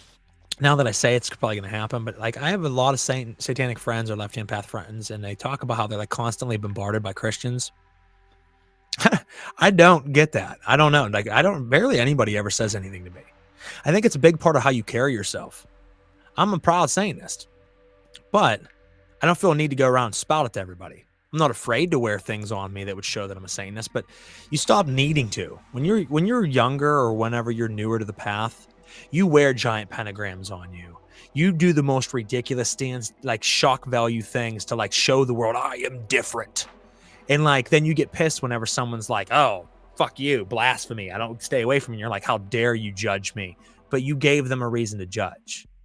It's not saying that you shouldn't be able to be yourself. Absolutely, be yourself. But when you go for shock value, don't be upset whenever you get shock out of it. It's weird to me. It's not to say you can't wear a pentagram. I wear a pentagram on me every day. There's one right here. I wear other jewelry. But the need for dressing spooky, dark, adorning yourself with all this glitz and glamour to show the world who you are goes away. I'm a plain fucking guy in a plain ass shirt, and I'm fucking deep into my practice. So once you just live society like a regular person who has your own belief, then a lot of that stuff of people opposing you, going against you, saying stuff to you just disappears. Because what people don't realize is a lot of times people seek out controversy and then they convince themselves that they never wanted the controversy. When they get it, they're like, I can't believe all the shit's on my doorstep right now. Well, didn't you invite it in? Didn't you literally invite it to your fucking welcome mat? And then when you walk out and there's a bag of shit on your welcome mat, you're like, I can't believe this. Well, change a few things in your life and you'll watch how much your life changes.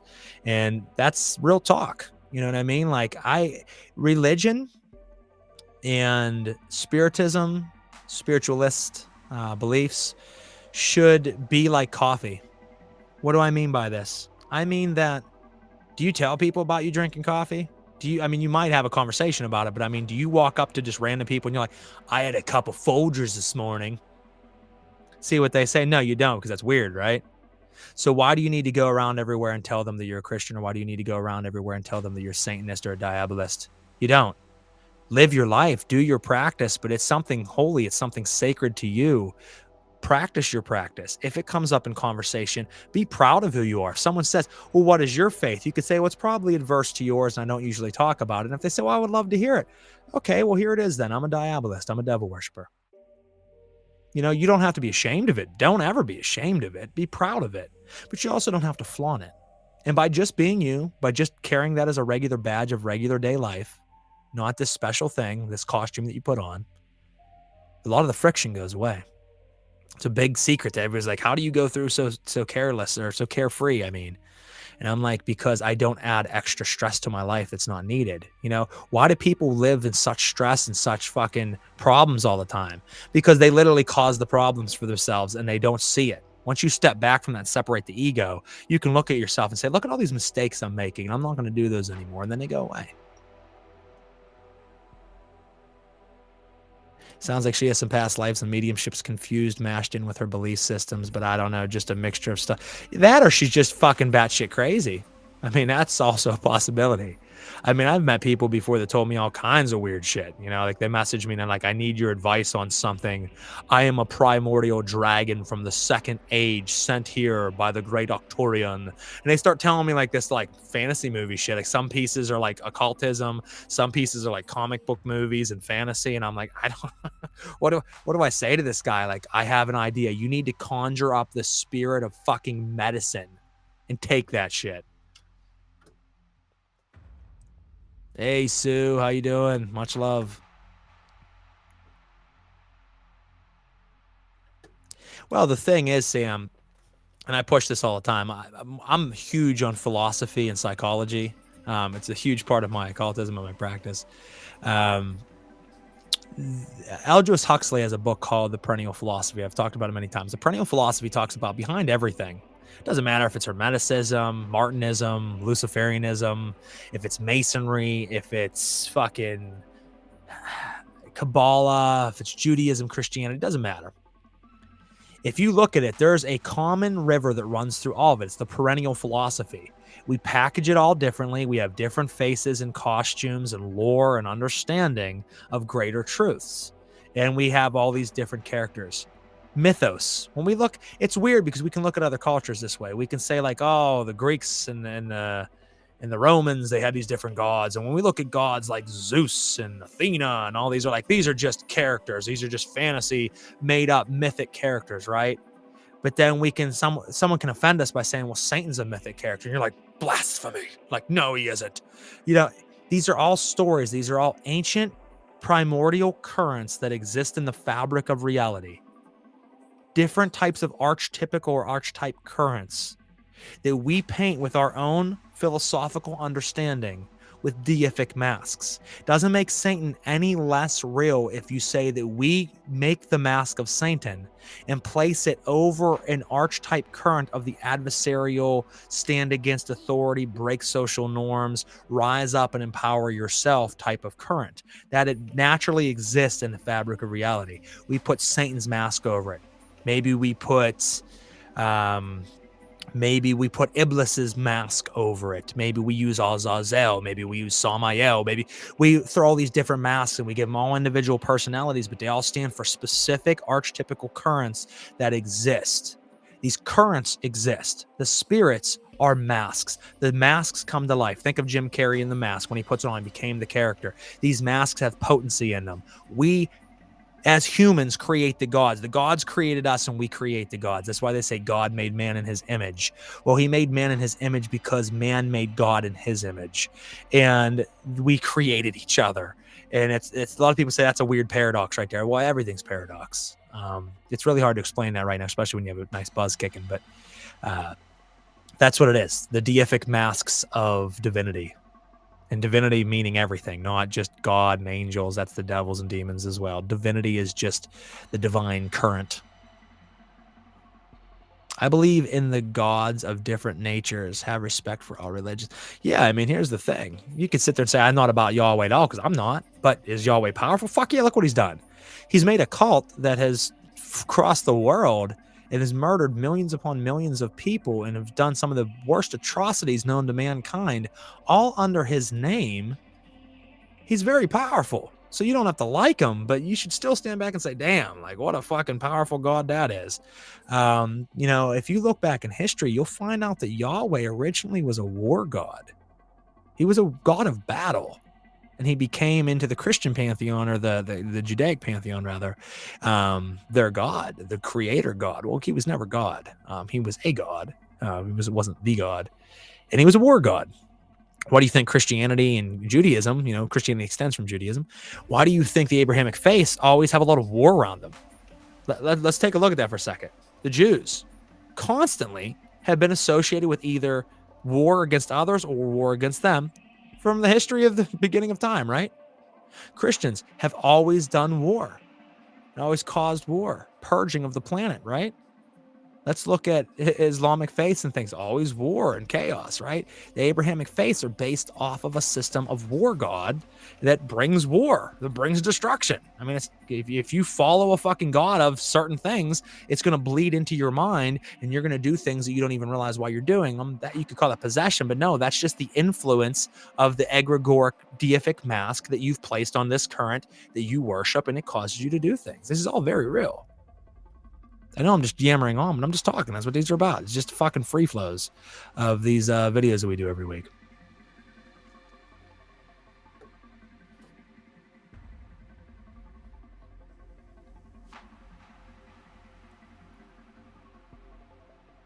Yeah, I mean, really, I hope I'm saying it right. Aletheia. Either way, that is really what it is. It's a mask, but mask doesn't mean it's not real. Mask, if I slip a mask on, I become the other character, right? When I put it on my face, yeah, it might not seem like an inanimate thing, but everything holds energy. Even that plastic or that mask material holds energy. That mask we're creating is a collective, a cult coming together and worshiping a mask and powering that mask. So that mask has power and energy within it. You place that on top of this primordial current that's always existed since the dawning of time, and it can take form in front of you, and it takes the attributes of the mask that it wears. It already has its own attributes, but it's slipped this specific mask on to play this specific role. There's been a million Satans out there, and they've all went by different names throughout history. Even Pan at one point in time, someone that wasn't evil, had been made into a Satan-like character. There's a lot of things, a lot of masks that Satan character or that adversarial current has slipped into over the years, and it takes different forms. And that's how we have to understand ritual. When you conjure, and I said this last night, and I know other people will start using this, and that's okay, because knowledge does not belong to me. Knowledge belongs to everyone. When you conjure a spirit, you're conjuring an ocean. You're conjuring a river. When you call Belial, that's a bad example. When you're calling Mdusias, He is coming out of a primordial current. It's the primordial current of that energy forming into what you associate and understand in the research you've done to form that spirit. That's why the spirit looks different to everyone. That's why everyone has a different interaction, though there might be similarities between them. They are different. So whenever you conjure that spirit, this ocean comes to life. It puts on that deific mask and it shows up to you as the spirit. It presents itself to you. You work with that spirit, and when you give the license to depart and send it back, it goes back into the ocean of what it is and disappears again. It's no longer Amdusias. It's the ocean of the current that it came from, waiting again to be called. It's like if a sound is made in the woods and no one's around to hear it, does it actually make a sound? What's the same thing? If these beings are not conjured by anyone on the planet at any given time, do they individually exist? Or is it just a giant ocean of energy waiting to be called so that it can come to life once again? Something you need to ponder on.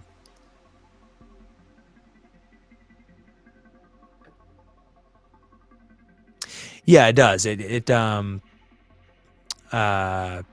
Aleister Crowley was one of many that talked about the fact that it is your collective unconscious, that it is your deep psychological genetic makeup that's creating the spirits. And I believe that is 50% of the battle. 50% of the battle is the natural currents. And that's where I separate, and that's what I've been preaching for years, is that it is a one-to-one counterpart. When you conjure a spirit, you are pulling, let's think of it as gasoline. You are pulling this combustible liquid, this natural existing energetic combustible substance out of the ether. It's now seeping into your ritual temple. It's very real. That's why you feel the atmospheric change. When you're doing a conjuration and you feel the atmosphere in the room completely change, it's now that this combustible fuel is in the room. That's real. That's outside of you. That does not exist in you.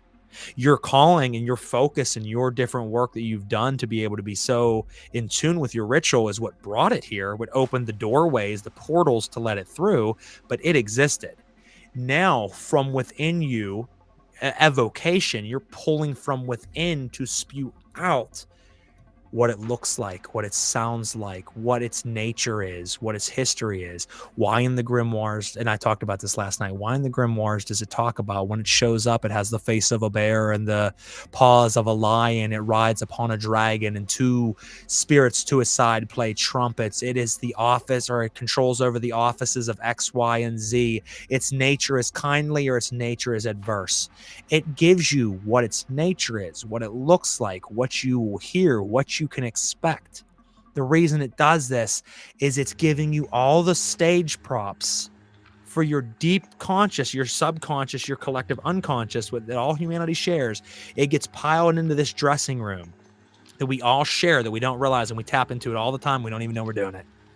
And then when you're bringing that combustible fuel in, and you do the right convocations and the right invocations and incantations, you're throwing sparks out at this fuel, and it explodes. And when it explodes, all these dressings pour out of you, and it wraps it in a deific mask and this great stage cloth and these great costumes. And now you see this spirit that is what you conjured. Does it make it any less real? Absolutely not. It's there. It's real. You're experiencing it. But does it make it 100% just you? No. Does it make it 100% something outside of you? No. It is the equal partnership of spirit and flesh, of consciousness and chaos, of cosmos and chaos. It's the bridge building, the connection, the convenience, or the how would I say that? Connection. When I work with a spirit, I say I wish to connect, convene, converse, and commune. The 4 C's. That is the building of the bridge between the two sides, and together, that is how you perform magic. And that's why going in the void is so important. That's what it is. You have to lose yourself, pull out those different cloths that you're going to dress this thing in. So, like when? I'm not sure what that comment was pertaining to.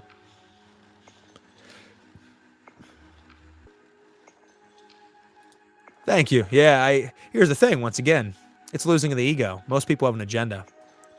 I have been, and it's not to float my own boat, but I have been a figure within the left-hand path and diabolism for a very long time. And unfortunately, these days, not near as big as I once was whenever Facebook deleted 16 years worth of posts and videos and material and lectures and all kinds of other shit. So, last year I restarted and I just take it slowly. But most everybody has an agenda. Like I said, most everybody wants to be a known magus or wants to be a known author or wants to be a known figure, a teacher.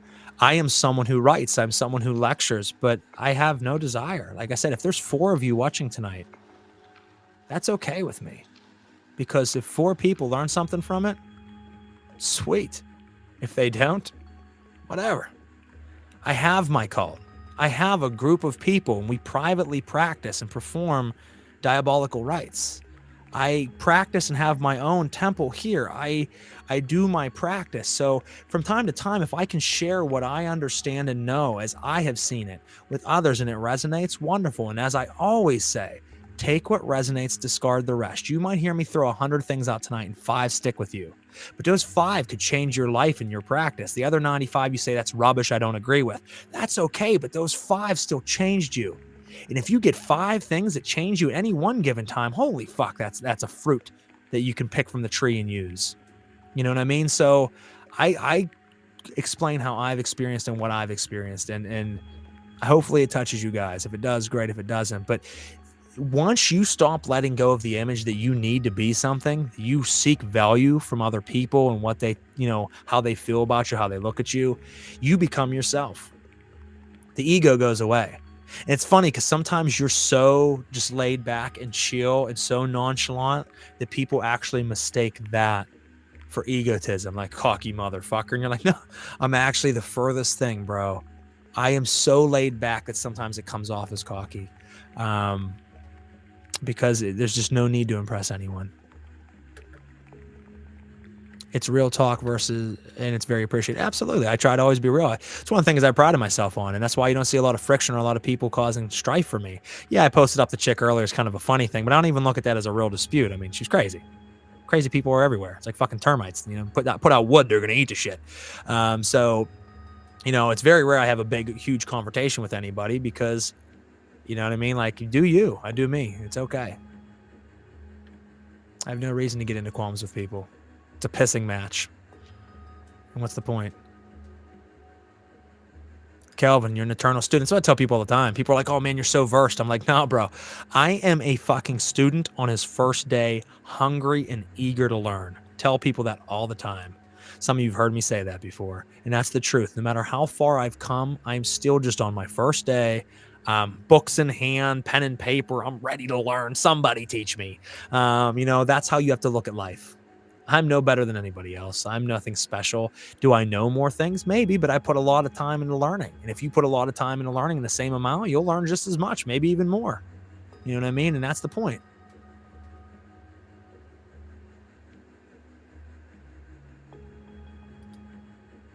Pay attention to your dreams. Take a dream journal. If you don't already have a dream journal, please keep it. There should be like about 5 different grimoires that people keep. They should have a dream grimoire or dream journal. They should have a meditation journal. They should have a ritual journal. They should have a tarot journal. And then they should just have a magical workings journal. Through that, you're writing down all the different magical things and concepts that come up and ponderings and things throughout the day. You're doing your tarot that just simply does your readings that you do for yourself every day and big readings throughout the year. Your sleep, your ritual, and so forth. All of these things are great to look back on and they'll help you grow. Tyson, what's up, brother? Probably not. Like I said, I will use the mantle of Satanist, but I'm not really a Satanist. I'm a diabolist. I don't. Satan's not my main god. That's the thing. Is like, how do you separate that? You have a lot of people that say I'm a Satanist, and then they're constantly talking about all these other gods that they worship. And that doesn't mean you're not a Satanist. But if you're like, I constantly work with Asmodeus and Belial and this and that, and you very seldom ever bring up Satan, you're actually a diabolist. You're not a Satanist. If you're someone who constantly prays to Satan himself, and maybe you just work with demons on the side, then you're probably a Satanist. But there's a delineation. Yes, I work with Satan. Satan to me is Samael, and I have Samael tattooed on my arm. I have it all over my temple. So yes, I very heavily work with Samael. But I heavily work with a lot of other demons, so I'm not just for him. And I don't think he's the source of all. So people like, if it wasn't for Satan, it gets very hard to explain that. So there's a lot of different spirits. So that's why I'm a diabolist. Diabolist is devil worshiper, someone who works with multiple chthonic, telluric energies, and gains gnosis from them. I'm a Gnostic diabolist, but not the Nazi kind. The reason I say that is there's a book called Gnostic Diabolism, and it's some real heavy Nazi shit. That's not me. But I am a Gnostic Diabolist.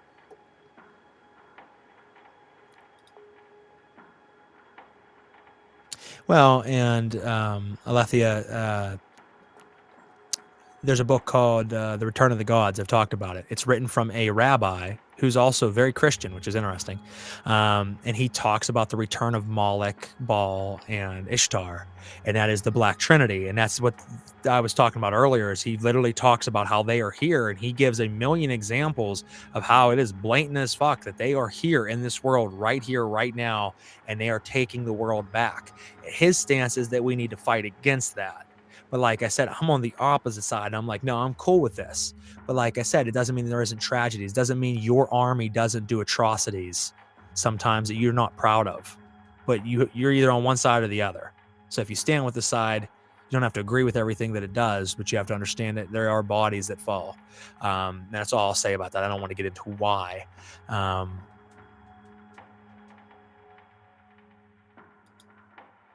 If you learn something, that's all I can ask. Here's the thing, brother. I'm calling you brother, hoping you are a man. You said you were at the thing last night. I don't know if you're a man or a woman. You can do that. One of my biggest pet peeves, and one of the reasons I respect heavily Thomas Leroy of the Sect of the Horn God, why I respect Augustine Morier, who was in here earlier, is that we are figures within Satanism and diabolism, and we show our faces. And this is not a shot at anybody. So please don't anybody like start messaging other satanic ministers and be like, he's talking shit on you. I'm not. But I show my face. I have no qualms with everything I say, including all the embarrassing stuff and the wild shit that people are like, I can't believe he's saying it. Here's my face. I don't hide it. Here's who I am. Doesn't mean that there isn't things, there isn't family, or there isn't a job, or there isn't things out there that could have a problem with that. But at the same time, I'm someone who puts knowledge out there. So can I put knowledge out there from behind a curtain? Can I put knowledge from a dark black room where you can't see me? Can I put knowledge out from a mask? I can't. And there's a lot of people who are figures in this scene that never are willing to show their face and never willing to actually let you into their world. I give you guys my world. Doesn't mean I give it fully to you. I still have family and things that I don't really bring into this, but I let you into my world, because how can I expect you to trust me as a leader and trust my lessons if I'm so guarded and so shut off from you completely that you don't know anything about me, including what I even look like? I can't resonate with that. That's not a shit talk or a shot at anyone. I still respect a lot of people that do that. They're putting out great lessons. But I like to see who it is that's trying to preach to me. And if you hide from it, then you're hiding. I think, and the reason why is they're afraid to lose their job. They're afraid what their family would truly think if they knew who they are. But how can you live a life of teaching gnosis and growth to other people when you're so afraid to step out in front of your own family that you keep yourself in a cage? How can you teach me freedom from inside of a locked room? I don't know, guys. Not really for me. And that's the thing, is what if you had to hide the truth and it's stifling you, like you said, BKB? Well, you have to choose at some point. Do you take the losses? Because I have friends that are Christian. They don't agree with what I say. I don't agree with what they say in a lot of ways. Sometimes we have common ground. But if they are truly your friend, truly your family, and they love each other, religion and politics usually shouldn't come up. I don't sit at family gatherings and talk about politics. I don't sit at family gatherings and talk about religion. My family knows very much that I'm a devil worshiper through and through, hard fucking core. And none of them are. Not one of them, except for me. And it's never a problem. Not my brothers, my mother, my father, my aunts, my uncles, my grandparents. All of them know what I am, who I am. And we're cool. Once again, it's how you carry yourself. If you carry yourself a certain way, if you teach a certain way, if you speak a certain way, if you let people know this is who I am and I'm not going to be judged, and if you can't handle that, step the fuck out of my life. I won't judge you. Don't judge me. I'll be the same person you've known for 30 years. Because if for 30 years they've been your friend or they're your brother or your mother and they've loved you and they trusted you, and you've been a diabolist or a Satanist that whole time, and they didn't know, what's the difference of them now knowing it? Nothing should change because you're the same guy who helped them 2 days ago. It's just 2 days later, they now know you believe something that they don't. They might have their own feelings of it, but nothing's changed, Ma. Nothing's changed, bro. I openly let them know. I don't hide from it. Like I said, I don't go around preaching it. I don't go around shoving it in their face or expecting, oh, you believe this, don't believe this. Here's why you need to believe what I do. And that's a big problem. A lot of people want to force their beliefs down someone else's throat. The second that they hear someone talking about religion and saying what they believe, they feel the need to have to jump in and defend it. Why do you need to defend your faith? Your faith is your faith. Live it. You don't need to defend it. Why do you feel so threatened when someone says something opposite than you? That person is not you. Let them do them. You should be secure in your shit. The only time you strike out like that is trauma. The only time you strike out like that is because you have insecurities and you feel that you have to cover that insecurity up by being like the guy who jumps down everybody's throat. When you get rid of all that false dichotomies of things, you're peaceful. Peace is nice. We're going to get ready to wrap this up. It went longer than I was supposed to, especially since this is a talk about nothing tonight. I'm very cool with them. I call Moloch Daddy. Hey, to each their own, you know. Moloch, like I said, is a powerful source. Read the book. Read The Return of the Gods. It's pretty mind-bending. And you'll see how Moloch is here. You'll see how Baal is here. Evidently, like in the country, you'll see, like, holy shit. It's right in our faces. Most people just don't see it. It's very, very blatantly obvious. How does a person choose their patron or matron? Working, finding what spirit resonates with you. Through very deep workings and really shedding yourself, eventually you'll find you. You'll find your higher self, the holy guardian angel or the holy guardian daemon, your higher superconscious. You'll actually discover that there's a being that you are above yourself. When you discover, it's not just like, oh, this the lower me and the higher me. It's more than that, guys. You'll actually eventually discover that there's a divinity inside of you, and once you tap into that's you, and that'll become or can become your guiding spirit, your tutelary spirit, your watcher over your rituals. But in the meantime, work with who resonates with you. I work with Hecate heavily. I have for many years, and Hecate is a mother-like figure to me.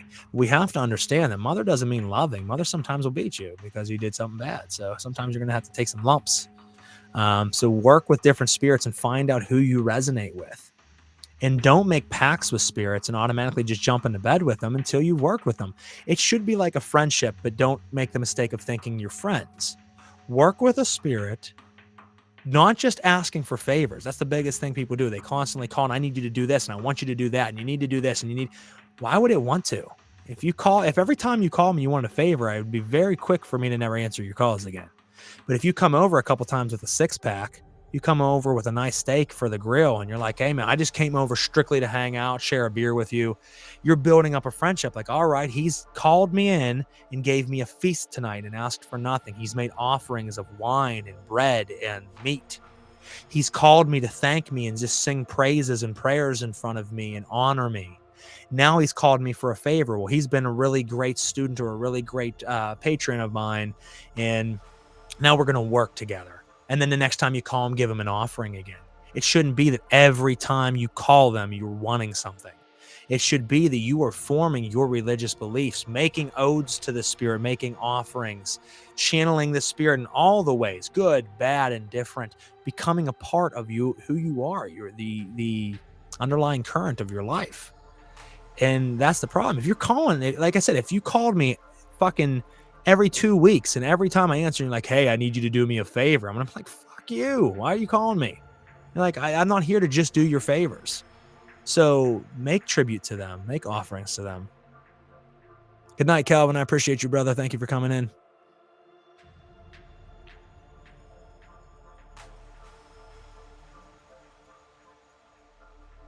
Well, no, it's comforting to know people feel like you. And I'm not saying you are hiding, but I'm saying a lot of people don't want the world to know. And that's okay, because it will change. But the thing is, what I would say is a lot of times people want their world to change, but they're not willing to change their world. Ponder on that for a little bit. I want my world to change. Well, if you want your world to change, then you need to change your world. If you want things around you to be different, then you need to change the things that you're around. And that's real. So maybe telling the world I am a Satanist or I am a Diabolist or I'm a left-hand path practitioner, I'm proud, doesn't mean you need to shove it down their face, but to be open of it and say, I carry myself. The thing that the Christians have over a lot of left-hand path practitioners is, yeah, some of them will force it down your throat, but there's a lot of Christians that don't do that. There's a lot of Christians who live their life. They go to work, they have their family, they live a good life, just like a lot of left-hand path practitioners are nice people that would help anybody, and they're good people. Doesn't mean they're evil. And these Christians wake up on Sunday, they go to church, they have Sunday mass, they come home, and they continue to live their life. Going to their Sunday worship session isn't this big to-do event. It's something they respect. It's something they do religiously, or something they do disciplinedly. Disciplinedly. It's a weird word. That's not really a word. But they do it continuously over and over again. And that's just a part of who they are. That's why I said earlier, your rituals, your practice, your spiritual beliefs should be like coffee. You wake up in the morning. For me, I wake up very early. I lift, I stretch, I do breathing exercises. I take an ice bath outside in an ice tub. I come in, I sit down, I meditate for a little bit. I do ritual. I meditate more. I start my day. This is a 3-hour practice that I do each morning before my day even starts to get ready for work. Then I work. I take care of the kids. We do dinner. We put the kids down for night. And then I come down and do ritual. And then I go to bed. It becomes a part of who you are. But I don't need to gloat to people about that. I don't need to go around like, hey, guess how many hours of ritual I did this week? Huh? I did 15 hours of devil ritual. No one cares. Why would they? It's something personal. To know, to dare, to stay silent. That's one of the ancient odes, is no one cares. It's your faith. Live it. Because the more that you have to stop telling people, the more that it becomes personal. And the more it becomes personal, the more it truly becomes personal. And the more you advance and the more things you connect to. I'm very invested and very involved in the paranormal world. My group, you don't see releasing a lot of evidence. It's not that we don't gather it. We certainly do. We have a ton of evidence. Doesn't mean that we don't drop a little bit from time to time. But most of the time we don't. And the reason being is we're not there to capture them. We're not there to show the world them. We are there to actually communicate. We don't feel the need to impress anybody or to prove to anybody these spirits are real. We know they are, and we don't care about impressing people. We just go out and sit with the spirits. We talk with the dead. And when we ask them to come, they come.